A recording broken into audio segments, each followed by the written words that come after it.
guys, it's Destiny, and today we're going to be doing tier list review since there is a major revamp. And I've had a few people ask me to go over it, so we're going to be doing that today. And let me know in the comments down below, what was your last played game other than Honkai Star Rail? If you guys do enjoy videos like these, do make sure to subscribe. Also hit the like button. And before we carry on with today's video, I wanted to say thank you to Opera GX for sponsoring today's video. It's time to break up with your current browser and welcome Opera GX. Opera GX comes with a bunch of customization, especially with the mods in the GX store. You'll be able to change how your browser looks with these mods, change the sounds you hear when you type and open and close tabs, and much more. They even have Honkai Star Rail and Genshin Impact theme mods featuring your favorite characters, as well as animated backgrounds. As for other features, Opera GX has AI integration for ChatGPT and ChatSonic, which you can use to summarize an article, ask questions about your favorite characters, and much more. You can also multitask easier when you want to watch videos as well as work on other things by using the video pop-out feature. One reason I really like this feature is because it makes it easier to watch YouTube videos or anime and also play games at the same time. The best part is when you do switch to Opera GX, you can easily import all of your previous bookmarks, browsing history, and so on to make the switch very easy. And you can even use your previous Google Chrome extensions that you may have had installed.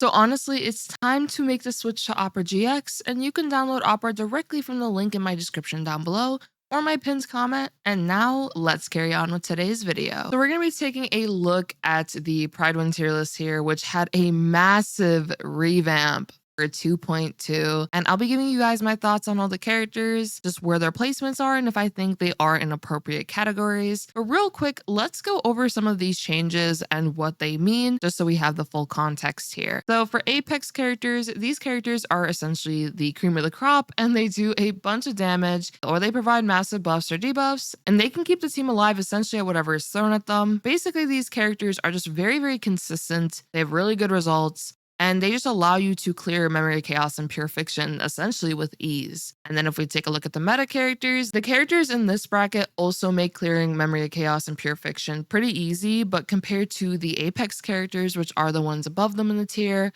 they may require more work on your end, which could either be the team options are a little more restrictive, or they may require bigger relic investment, or they may have a potential weakness or downside in comparison to the characters above. So that's why they are the tier below here. And then we have the niche characters, which characters in this bracket are lacking in one or more fields in their role of Memory Chaos or Pure Fiction. These characters still possess the ability though to clear all content with the right build, endgame blessing, enemy lineup, whatever it may be, but they also have lower success and play rates in comparison to the characters that are in the meta and the Apex category. And lastly, we have the forgotten ones, which these characters, they just end up struggling quite a bit, unfortunately. They require quite a bit of investment, so it makes it a little more difficult just to get pretty good results, which is why, unfortunately, they're in the forgotten ones tier. So I thought we'd begin, though, with the Apex characters since Robin is actually here, and I thought we'd talk about Robin first, if I feel like she should be in this tier, which, in all honesty, I can definitely see her being in this tier here, which is the 0.5, and now they are numerical tiers as well. I think Robin can absolutely be considered an Apex character based on the criteria and definition of what they consider a character of that caliber. Robin is just really good for her team-wide buffs. She provides a massive damage increase to the entire team. She also synergizes very well with our follow-up characters and even other characters as well, due to the fact that she provides a 100% advance forward with her ultimate. The reason why I really like this ultimate is because it can technically be used in numerous ways that I have noticed, which can be, let's say,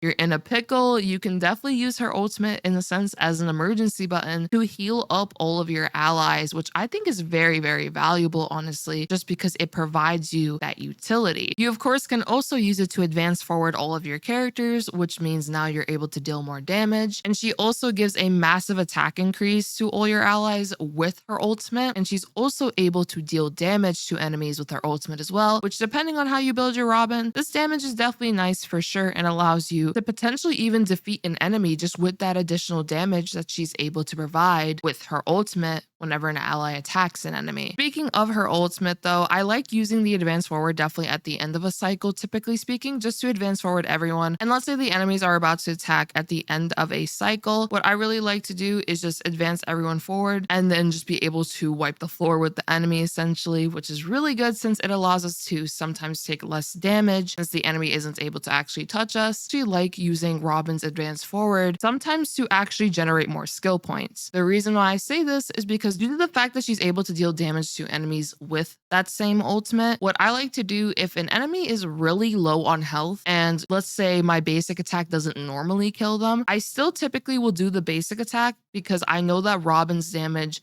on top of the basic attack might actually be enough to get rid of the enemy, which means now going into the next wave of enemies, I actually have more skill points. Robin isn't really going to be regenerating many skill points, which may make you feel like you may not have too many skill points available, especially because when she uses her ultimate, she's not really going to be contributing to helping the team get more skill points since you have to wait until she comes back up once the ultimate buffs are over. So what I just like to do is mix in more basic attacks because I know that Robin's damage will definitely be able to help out with that to potentially ensure that that little bit of health the enemy has, okay, now they're a goner. So that's one thing I actually really like about Robin that I'm able to do, which can help, of course, with the skill point issue. And overall, she's a really, really good character just for the team-wide buffs. As I mentioned, the advance forward. You can also pair her with numerous DPSs. I've done so many showcases now showing off Robin on numerous teams, the follow-up team, a more hyper carry oriented team, which consists of Bronya and Robin. That combination is really good. I actually have an upcoming showcase for Robin and Tingyun that can also work very, very nicely. And what I really like doing when it comes to Robin and Bronya is having Bronya essentially, let's say 134 speed, and then let's say we're talking about Blade or Jingliu, because those are the two that I showed off with this team on my channel. What I like to do is just have them be 135 or above, basically just one speed or more above Bronya, and then you just have so many turns with these characters because of the fact that Bronya is going to be advancing them forward. And then at the end of the cycle, now Robin can advance everyone forward. It's just so many turns that you're able to do if you combine Bronya and Robin.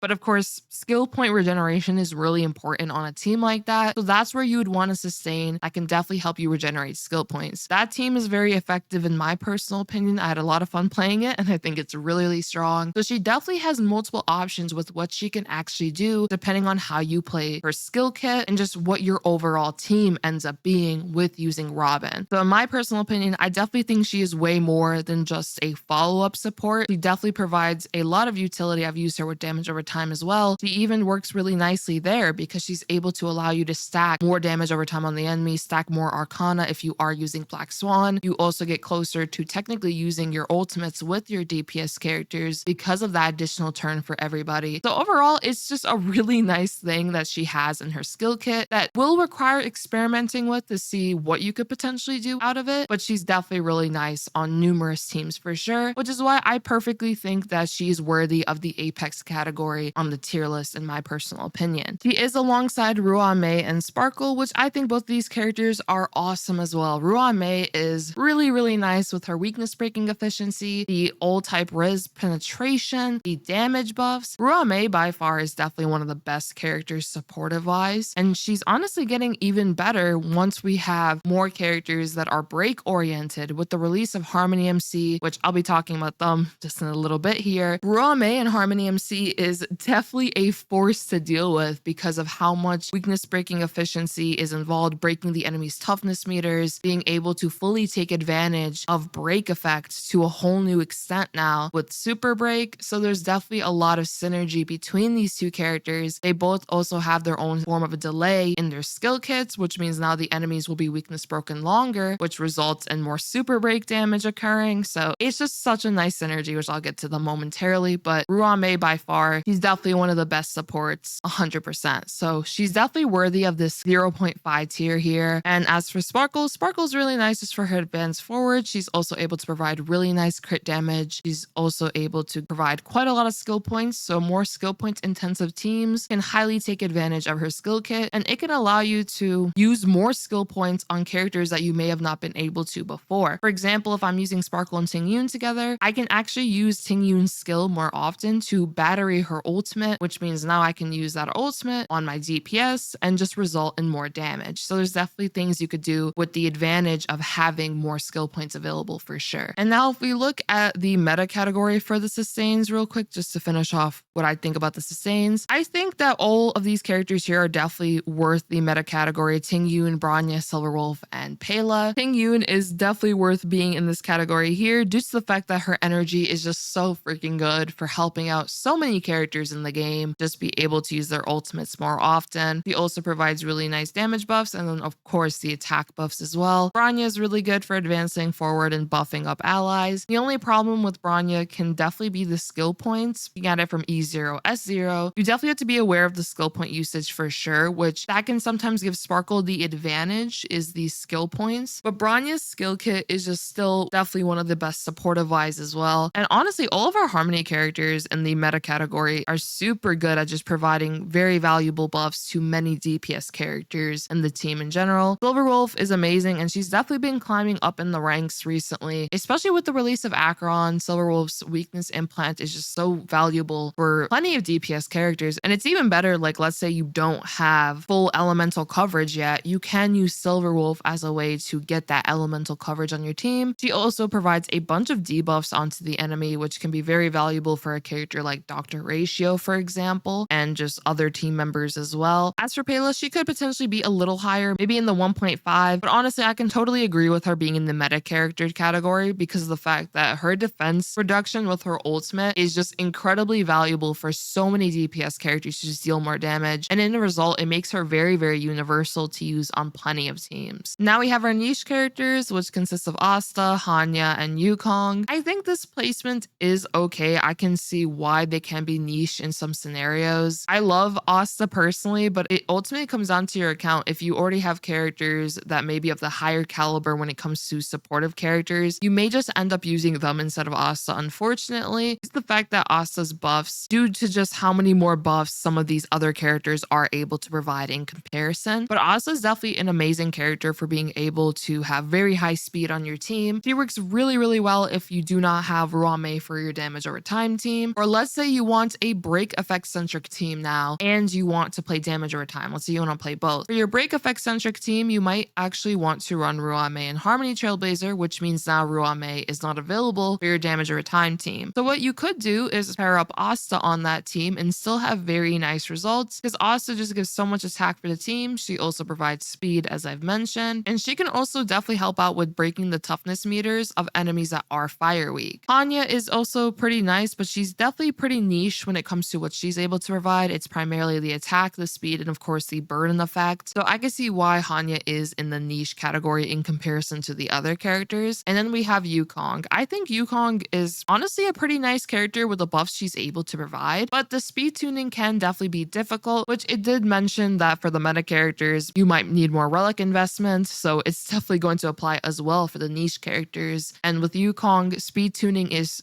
very, very crucial on her as a character due to the fact that you don't want to waste the buffs. You definitely don't want those buffs to go onto your other support on the team or your sustain, and then it completely leaves out your DPS character, because then it feels like the buffs are kind of a waste if your DPS can't even take advantage of those highly offensive buffs that she's able to provide. Now, if we're to look at the specialist category, we do have Harmony MC, but if real quick I were to look at Black Swan and Kafka, I completely agree with their placements. I think both of them are incredible characters when it comes to what they're able to provide. Black Swan provides very valuable defense drops, and she's also able to stack Arcana onto enemies, which as we've seen is very, very powerful. And then when it comes to Kafka, Kafka is able to detonate damage over time, which makes her a character that is highly valuable just for damage over time teams in general. And if you're interested in the play style, she's definitely worth considering potentially picking up as a result. Then when we have the meta category, we have Topaz, which I think this is fine for Topaz. Topaz pairs very, very nicely with follow-up characters. I love playing Topaz and Himeko. It makes for a very fun fire team. And also, of course, Topaz on the IPC team is very, very powerful and can arguably be one of the stronger teams in the game as well. Ratio, Topaz, Aventurine, and Robin just synergize very, very nicely with each other. So Topaz's value does progressively go up as you have more and more follow-up characters to play around with. So I think Topaz's placement is okay for the most part. Now we have the Harmony Trailblazer, which they could eventually go up on the tier list, but I think where they are right now is perfectly fine. The reason why I'm mentioning they might go up is due to the fact once we get more break-centric DPS characters, their value is going to increase as a result because of the super break effect that they have, and their ability to also help with toughness breaking with their own skill kit is also pretty valuable overall. So I think with Harmony Trailblazer, they're definitely worthwhile if you are interested in those break-centric teams. As I've mentioned, Ruan Mei and Harmony Trailblazer's synergy is absolutely incredible, and once we get more break effect centric DPS characters, I can see Harmony Trailblazer being even more valuable at that point. So they're definitely really good when it comes to the future of the game. I totally can see more break effect centric DPS characters coming out, especially with the introduction of Super Break. It would totally make sense. So we'll just have to wait and see. But overall, for my first impressions, I think they are very, very nice and definitely introduce a new and fun mechanic slash play style that I'm very interested to see how powerful this play style can get with more characters that end up coming out. So I definitely think where they are tiered is perfectly fine for right now. And once again, they might go up or they can totally stay in the tier 1. I think that's perfectly fine. So now for the rest of our characters here, for the tier 2, we do have Luca, Sampo, and Xueyi. And I'm not gonna lie to you guys, I still feel the same way. I feel like Gwenifin could honestly be with them. Gwenifin is really nice for her Fire Kiss. She's able to burn, and with Eidolon, she's definitely a force for sure with other damage over time characters. So I think Gwenifin could go up. Xueyi has definitely been incredible lately though. She's really, really strong with Harmony MC and Ruan Mei, and she's also pretty nice with Robin as well, depending on who you use with her, due to the fact that she can take advantage of all those crit damage buffs that Robin's able to provide as well. So Xueyi is definitely getting stronger as time goes on, due to the fact that she also is, in a sense, a hybrid DPS character. You can focus on her crit and her break effect, and she's really strong overall. And I'm very happy because I actually built her more recently, and she's definitely been a very nice quantum character to invest into, especially if you do have those Eidolons, of course. Sampo and Luca, they're amazing characters. Just wish Knifen was with them. The Dot family should be together. If we were to look a little lower, we have a Welt. Welt could potentially be higher, but I can kind of see where the niche can come in personally. Welt can be used as a damage dealer or even a sustain due to the fact that he's able to delay enemies. So Welt's an interesting one. I still think maybe he could be above, but I'm not honestly too sure. I would love to know what you guys think. Do you guys think Welt should stay in this tier, or do you think he should go above? Because I feel like his debuffs are pretty valuable, just delaying enemies in general. I really like the Welt and Ruan Mei combo just for the delay. And technically, if you have Harmony Trailblazer, Ruan Mei, and Welt, you could make a crazy delay party at that point, depending especially on who your DPS is that's able to take advantage of all these super breaks going on. For Sushang honestly might get better as time goes on. I do think Harmony Trailblazer was pretty nice for her. I recently released a video where I played Sushang alongside the super break comp essentially, and I think Sushang definitely got better with that, but I'm not too sure if it was enough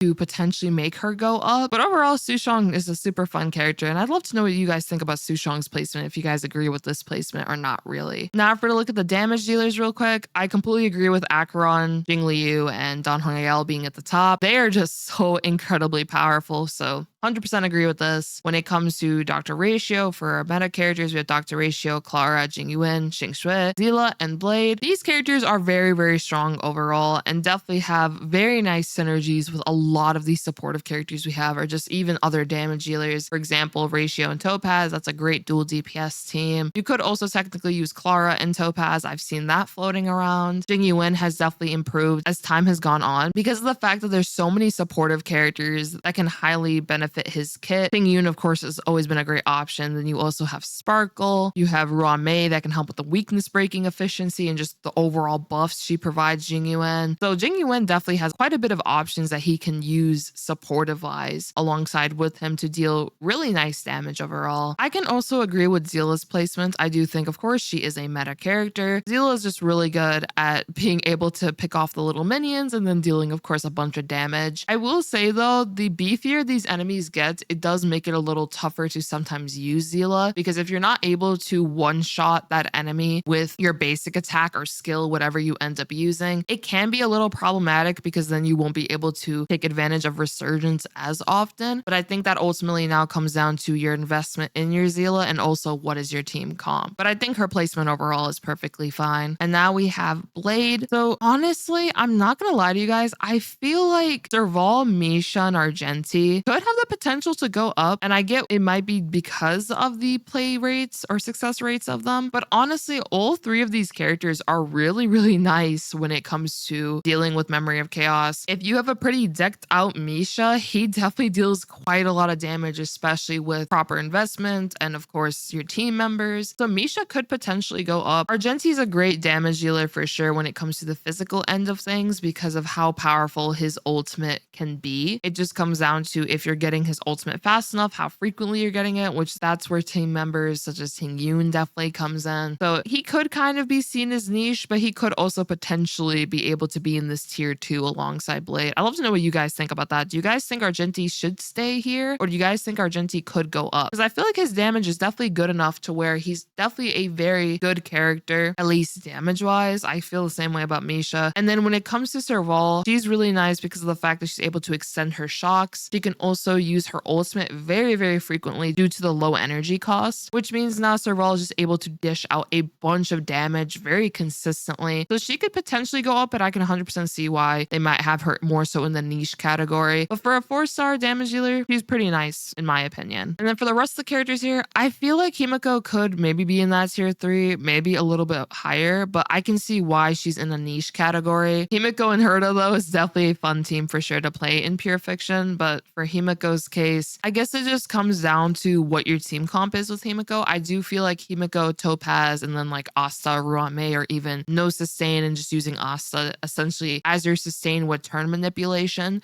is really good as a team comp and can definitely be very powerful in Memory of Chaos for sure against fire weak enemies. For Pure Fiction, of course, her tier is way higher because she's very, very good there. But I think Himiko could potentially be higher, and she also does follow-ups. You could potentially consider a follow-up centric team with her as well. So I think there's definitely options when it comes to Himiko. As for the rest of the characters, I think their placements are right for the most part. Actually, before we get to sustains, I did just mention turn manipulation, and that could honestly make a character like Welt or Asta maybe a little higher. I'm not sure, honestly. It's really tough to say because I feel like turn manipulation is just so strong, especially in a turn-based game where these characters can definitely shine, especially on very specific comps. They definitely can be very, very powerful. So that's just a random thought I just remembered. So maybe that can be a consideration for them potentially being higher. Not too sure, honestly, but if we were to look real quick at the sustains, I completely agree with the Apex characters. Huohuo is an amazing sustain. The energy she provides, the attack buffs, the cleansing. Xuan is incredible. She provides really nice sustainability, awesome crit rate. Aventurine, amazing for follow-up centric teams. Really good shields, nice effect resistance. So all of these characters definitely have incredible sustain that they can provide as well as buffs. I think the reason why Huohuo is a little lower in comparison to Xuan and Aventurine might be because they are looking at it from the sustaining aspect. The buffs that she provides are really good. Huohuo is definitely one of my personal favorite sustains because I highly prioritize the energy she provides for being able to do certain energy rotations. And she's also really nice with Robin as well because she can give Robin 32 energy with that ultimate, which is very valuable for getting Robin's ultimate faster if you are struggling to get it in what you would consider a good amount of time. And then of course Aventurine, he's just really nice for Robin as well. But if we're looking at it from the sustain aspect, I definitely noticed that, let's say my characters get attacked multiple times in a row. That's where it kind of feels a little rough with Huohuo because of the fact that I can't really do too much unless I get an ultimate to kick in. Otherwise, I'm just going to consistently just keep taking damage. It's really bad when that enemy that summons like 4 other of his minions and they just all attack back to back. I cannot remember the enemy's name right now, but that's where it feels really rough sometimes because I've noticed that my characters sometimes do die because I don't have enough sustainability when that happens. But other than that scenario, still think Huohuo, incredible character, could potentially be tier 0 for sure, but I'm perfectly fine with 0.5 when I think of that scenario. For the meta characters, as we can see, we have Luocha, Gallagher, Bailu, Japard, and Lynx. I think all of these characters are incredible. I honestly think maybe Gallagher could be a little higher. I'm not too sure, honestly. Gallagher is just really, really good right now. The release of Harmony MC made Gallagher even better because of the fact that Gallagher loves break effect, so his outgoing healing is higher. So when you think of an E6 Gallagher, yeah, I feel like he could honestly maybe be a little higher, but I'm perfectly fine with him in the meta character category because he's definitely becoming more and more relevant when it comes to what sustain you're going to pick. If you pair him with Harmony MC and Ruan Mei, Gallagher more than likely will be one of your best bets, especially if enemies are fire weak. But even then, if you do break the enemy anyway and you're able to inflict that super break onto them, Gallagher can definitely pack a punch with that super break for sure. And it's even better if the enemies are fire weak because if you break with Gallagher, they just take so much freaking damage. So Gallagher is definitely an amazing sustain. And if you do have him, I would highly recommend building him, especially if you are interested in the super break and just break effect comps in general. Luocha is really nice. He's really good with skill points. He's also able to provide an emergency heal. His Abyss Flower Field is really good for really nice sustainability. His skill point efficiency is just so nice for comps that may be skill point heavy. I mentioned earlier the Robin and Bronya comp. This is where Luocha definitely shines because he's able to just keep giving you back skill points. If you have him at a good speed as well, he just keeps giving them back to you. So the skill point regeneration doesn't feel as bad, and it's definitely way more manageable when you have a character like Luocha as your sustain on that type of team. Then we have Bailu, Japard, and Lynx. I think their placement is all right for the most part. Bailu is really valuable because of her revive, and with enemies definitely dealing so much damage now, for example, the Aventurian boss, that revive is very, very nice in that particular scenario. The healing is also pretty good. Japard provides nice shields. He can also freeze enemies, which can be valuable, and Japard and Yangqing is a pretty nice pair.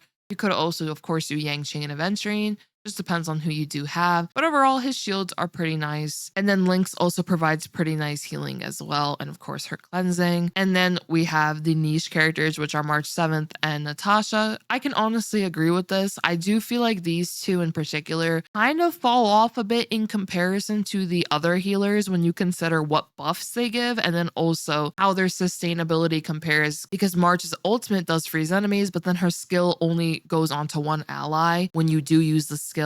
In comparison, when you have a character like Aventurian and he uses his skill, it's on the whole team. It's a massive difference in the actual sustainability of the comp in general when you do consider that. And also the skill points efficiency can definitely be a thing as well. And Natasha's all right for the most part. She's not a bad sustain if you are starting off, but I feel like it does get a little tougher to use her later on, but it just depends on how beefy your team is in comparison to how much damage you're taking. But I think the overall placements for the sustains are perfectly fine for the most part. And honestly, we've gone over like the whole tier list at this point. I think they've done a really good job with this revamp. Once again, there are a few things I'd maybe change here and there, but most of it is pretty good. I do like how now they're categorizing these characters like this because I feel like it gives a more accurate representation of where they could potentially be, rather than having just, you know, the letter system where it's just double S and then S and then A, because it doesn't really explain to you, I guess, fully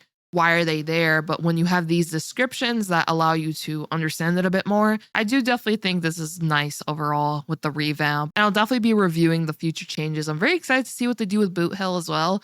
But real quick, if we were to check out the blog, they had the tier list rework and the letter system changed to the number system. And it's basically for the same reason I basically just told you guys. It's just to have it a little more accurate, and they feel like the difference between an A tier character and an S tier character was largely up to the interpretation of the viewer and whatever experience they've had with the tier list. So to help this, they changed the format from letters to numbers to better represent the closeness of the characters between the tiers, which is why now we have it the way it is. And they did give a bit of letters for how it works. For example, S plus is the tier 0 characters, S is the tier 1s, A is the tier 2, and then it just keeps going on. And then they also have meta lines, which we went over that, which I'm a huge fan of these meta lines for sure, because it helps you just understand why the characters are where they are. And then the half tiers, definitely help out with that as well. And then they also have tags that help you know just what kind of archetype the character is, their pros and cons, and just stuff of that nature. So overall, I think that the tier list is pretty good. They do have some of the tier placements explained. Acheron's release, she's an absolute powerhouse at almost all levels of account investment thanks to her flexibility in team building with the Nihility characters for sure. And you can also pair her up with Harmony characters. You could do Acheron with 2 Nihility, Acheron with 1 Nihility and 1 Harmony.